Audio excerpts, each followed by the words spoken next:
ఈరోజు పీర్ల పండగ ఊర్లోను. ఎందుకంటే కట్లు ఏమన్నా ఉంటాయి కదా పాత ఇళ్ళ కాడ, అవన్నీ ఎవరు ఇంటికి ఒకటి తీసుకొని పోయి గుండంలోకి వేస్తారు. గుండంలోకి వేస్తే పీర్ల పండగ అవుతుంది. మినిమం 7 days ఉంటుంది. 7 days పీర్ల పండుగ జరుగుతూనే ఉంటుంది. గుండం అనేది ఆరిపోకనే ఉంటుంది, ఈ అగ్గి అంటుకుంటూనే ఉంటుంది ఈ వారం రోజులు. ఇంకా ఇదే. ఇప్పుడు ఈరోజు వచ్చి పానకాలు అంటే ఆ, పానకాలు అన్నీ పోస్తారు. వీళ్ళంతా దానికోసం వెయిట్ చేస్తున్నారు. జనం మొత్తం తిరుగుతున్నారు చూడే, అందరికీ ఫ్రీగా పానకాలు పోస్తారు. ఒక ఈ 6 గంటల నుండి 10 గంటల వరకు ఫ్రీగా పానకాలు. మళ్ళీ పానకాలు తాగి మళ్ళీ వీళ్ళంతా ఆడ పని చేస్తూ ఉంటారు. పని అంటే కట్లేసేది, అంటించేది. ఈ వారం అంతా ఇట్లే అగ్గి అంటుకుంటానే ఉంటుంది, ఆరిపోయేదంటూ ఉండదు. ఆరిపోయిందంటే అయినా దేవుడు వచ్చి కొడతాడు. ఇంటింటికి వచ్చి అందరినీ ఎట్లా అంటే ఎట్లా కొడతాడు. ఆ కొట్టించుకునే బదులేమని వీళ్ళంతా అగ్గి అంటిస్తూనే ఉంటారు ఈ వారం అంతా. చూడు ఎట్లా ఎత్తన్నారు ఒకరు అట్లా. ఎందుకంటే ఈ వారం అంతా ఇదే పని, ఆరిపోయేదంటూ ఉండదు. చూడండి ఎంజనం ఉండరు. వీళ్ళకి ప్రసాదాలు, మంచి మంచి జ్యూసు, కూల్ డ్రింక్స్ ఇవన్నీ ఉంటాయి.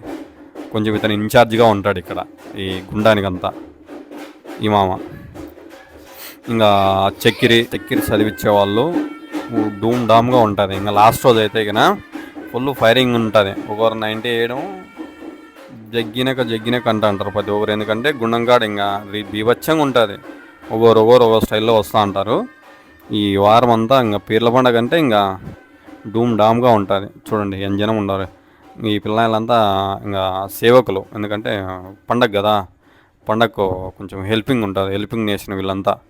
ఇప్పుడు ఇంకా చక్కెర అంట, ప్రసాదాలు, కొంచెం లడ్డు.